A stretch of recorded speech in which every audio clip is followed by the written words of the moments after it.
Good morning sir. आज रात के लिए आप तैयार तो है ना? मोहित ने स्कूल में आते ही वेदा से पूछा, जिस पर वेदा मुस्कुराते हुए हाँ में सिर हिलाते हैं। सर वैसे एक बात कहूं, चांस 50-50 है। हम जीतेंगे ये कंफर्म नहीं है, क्योंकि वो जो एंटिटी आ रही है वो बहुत पावरफुल है। मोहित की बात सुन वेदा के माथे पर लकीरें तो आई, पर वो मन ही मन तैयार थे। उन्होंने प्रिंसिपल सर को ये सारी बात बताई और उन्हें भी रात को स्कूल में आने को कहा। स्कूल टाइम में ही आर्यन ने चुपके से स्टोर रूम में कई कैमरे लगा दिए और प्रिंसिपल ऑफिस में सारा सेटअप लगा दिया, जिससे वो वहां पर बैठे बैठे इन सब चीजों पर नजर रख सके। वेदा जी, हम बच्चों की जान को खतरे में क्यों डाल रहे हैं? हम उन्हें सीधा मना कर सकते हैं कि ये सब मत करो। उन्हें डांट सकते हैं, पनिशमेंट भी दे सकते हैं। अगर हमने उन्हें ऐसे रिचुअल करने दिया तो उनकी जान जा सकती है। ये बहुत खतरनाक है। वेदा प्रिंसिपल सर की बात को समझते हैं और अपना नजरिया समझाते हैं। प्रिंसिपल सर, आप बिल्कुल सही कह रहे हो, पर अभी उनके दिमाग में वो रिचुअल घूम रहा है और उन्हें लगता है कि वो ये कर लेंगे और ये सेफ है। इसमें अगर हम उन्हें रोक देंगे तो उनके मन में आएगा कि हम उन पर रोक टोक लगा रहे हैं और उनके दिमाग पर भी इन चीजों का असर पड़ेगा। वो मोहित से लड़ेंगे कि वो हमसे जलता है और इसलिए उसने हमें ये करने नहीं दिया। और आपको एक और बात बताऊं, आज नहीं तो कल वो इस रिचुअल को जरूर कर लेंगे। इसलिए उन्हें जो करना है हम उन्हें करने देंगे और वक्त आते ही रोक लेंगे। एक बार वो अपनी आंखों से यह सब देख ले तो दूसरी बार कभी दूसरी दुनिया की ताकतों से इंटरेक्ट करने का सोचेंगे तक नहीं। प्रिंसिपल भी वेदा की बात को समझते हैं और अब वो सब तैयार थे और बस इंतजार कर रहे थे रात होने का।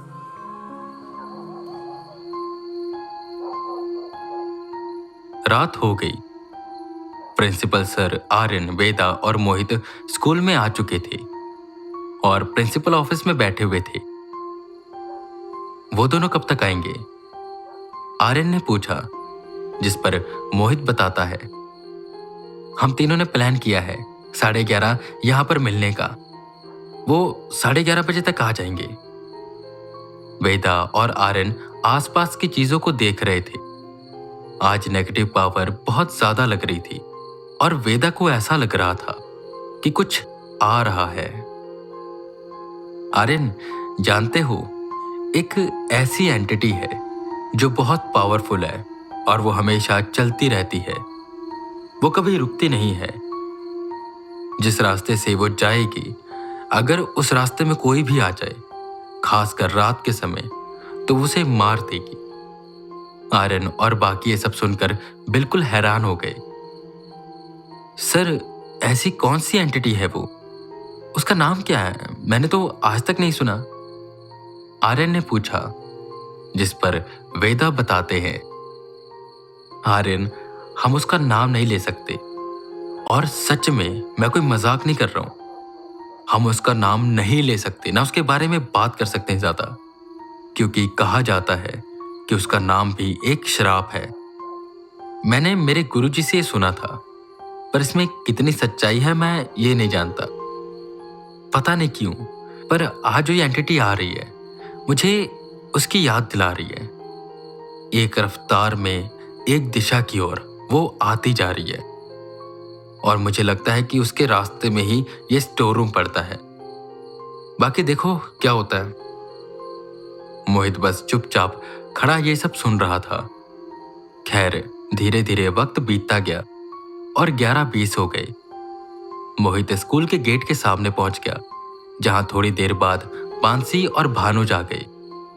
भानुज के हाथ में एक बैग था जिसमें शायद वो रिचुअल करने का सामान रखा हुआ था। मोहित जाने से पहले कहकर गया था कि वो इशारा करेगा तब वेदा वहां पर आ जाए, और ना जाने क्यों वेदा को कुछ गड़बड़ लग रही थी। खैर, वो तीनों स्टोर रूम में पहुंचे। आर्यन, वेदा और प्रिंसिपल सर उन पर नजर बनाए हुए थे। भानुज अपना वो बैग खोलता है और उसमें से चौक, टिफिन बॉक्स, नोटबुक और वो कैंडल्स निकालता है। जैसा जैसा नोटबुक में लिखा हुआ था, उसने एक बड़ा सा स्टार बनाया। उसके 5 किनारों पर एक एक कैंडल रखकर जला दिया और स्टार के बीचों बीच कुछ अलग सी भाषा में लिखने लगा। ये होते ही वहां की नेगेटिव पावर बहुत तेजी से बढ़ने लगी। वेदा बस मोहित के इशारे का वेट कर रहे थे। वहीं पड़े एक लकड़ी के पीढ़े पर भानुज बैठ गया। मोहित दूर खड़ा था और मानसी भानुज के बगल में बैठ गई। उनका रिचुअल सही से हो रहा था। एक एक कर मोमबत्ती बुझने लगी। वेदा को फील होने लगा कि कोई पावर आ रही है। सर, हमें जाना चाहिए, आर्यन ने उठते हुए कहा, पर मोहित का कोई इशारा नहीं आया था। वेदा उसे रुकने को कहते हैं। वो सब गौर से देखने लगे। जो दूसरी एंटिटी थी वो भी तेजी से उसी दिशा की ओर आ रही थी और ज्यादा खतरा उस एंटिटी से था। उतनी देर में वहां की सारी मोमबत्तियां बुझ गई। अंधेरा हो गया। वेदा बस जाने ही वाले थे कि 5 मोमबत्तियां एक साथ जल उठी और अब वहां पर भानुज के जैसे दिखने वाला एक और लड़का बैठा हुआ था, जिसे देखकर वो तीनों डर गए। ये 2 भानुज यहां पर कैसे आ गए? अब इन दोनों में से असली कौन सा है? मानसी ने पूछा, जिस पर उसके बगल में बैठा भानुज हंसने लगा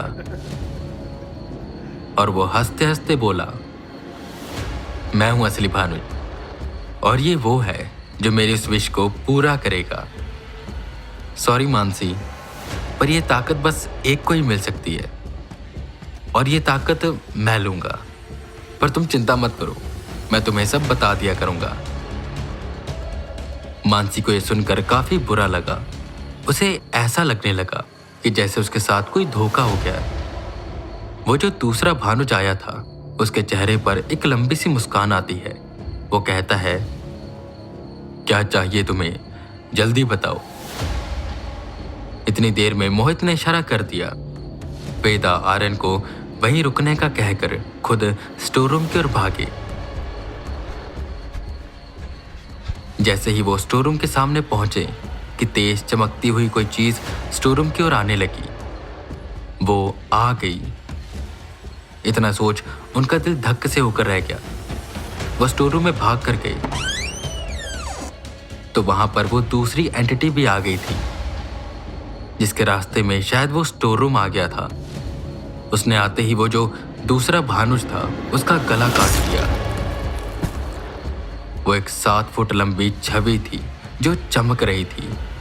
उसकी आंखें पूरी सफेद थी और वो उन चारों की ओर देख रही थी जो शायद रास्ते में ही थे। आर्यन और प्रिंसिपल ये देखकर काफी डरे हुए थे। वेदा उन तीनों को वहां से भागने को कहते हैं, जिस पर वो एंटिटी तेजी से उनकी ओर बढ़ती है। वेदा अपनी बची कुछ ताकत से उस एंटिटी पर हमला करते हैं। वो टैटू हल्का हल्का चमक रहा था, जिससे वो एंटिटी देखने लगी। इतनी देर में वो तीनों वहां से भाग गए और प्रिंसिपल ऑफिस में पहुंचे। वो स्टोर रूम में देख रहे थे। वो एंटिटी और वेदा आमने सामने खड़े थे। वो एंटिटी एकदम से शांत हो जाती है और इशारा करती है वेदा को अपना हाथ दिखाने का। तो तुम हो वो, पर ये क्या, तुम्हारी आधी शक्तियां कहां पर चली गई? वेदा थोड़ा सा हैरान हुए और जो उनके साथ हुआ था वो सब उसे बताने लगे। वो एंटिटी अभी भी रुकी हुई नहीं थी। वो धीरे धीरे घूम रही थी वेदा के इर्द गिर्द। तुम मुझसे अगर एक सौदा करो तो मैं तुम्हें वो शक्तियां वापस दिलवा सकता हूं और तुम्हें ऐसी शक्तियां और दे सकता हूं जिससे तुम उस तांत्रिक का सामना कर सको। वेदा यह सुनकर थोड़े से हैरान हुए। उनके मन में ये बात घूमने लगी कि क्या उन्हें सौदा करना चाहिए या नहीं। खैर, काफी देर सोचने के बाद वो हाँ कर देते हैं जिस पर वो एंटिटी वेदा के करीब आती है और कहती है, इस धरती पर दूसरी दुनिया की कई अलग अलग तरह की रूहें हैं जिनके पास अलग अलग ताकतें हैं। ऐसी रूहें जो यहाँ की दंत कथाओं में है, उनकी असली जगह दूसरी दुनिया में है, पर वो यहाँ पर भटक रही हैं। मैं जानता हूँ कि तुम ऐसी आत्माओं को पकड़ सकते हो और मैं ये चाहता हूँ कि तुम उन सबको पकड़ो और मुझे दे दो। वेदा की आंखें बड़ी हो गई। तुम्हारा मतलब है जैसे छलावा, डाकनी, पिशाचनी, ये सब? उन्होंने जवाब दिया, जिस पर वो एंटिटी कहती है, हाँ, यही। तुम जैसे कि देख सकते हो, मैं एक जगह रुक नहीं सकता। मुझे बस एक ही दिशा में बढ़ते रहना होता है, इसलिए मैंने कैद नहीं कर सकता। पर मुझे ये सब चाहिए, और अगर तुम मुझे ये लाकर दोगे तो मैं तुम्हें शक्तियां दूंगा जो तुम्हारी काफी मदद कर सकेंगी। वेदा को यह सौदा अच्छा लगा। उन्होंने हामी भर दी, जिस पर उस एंटिटी ने वेदा को सबसे पहले एक बच्चे की आत्मा लाने को कहा जो जलकर मरा हो। उन्हें वो आत्मा एक हफ्ते के अंदर लेकर आनी थी, जिसे वो एंटिटी खुद लेकर चली जाती। वेदा इस सौदे के लिए हाँ कर देते हैं और लग जाते हैं एक ऐसी आत्मा को ढूंढने जो बच्चे की हो और जलकर मरी हो।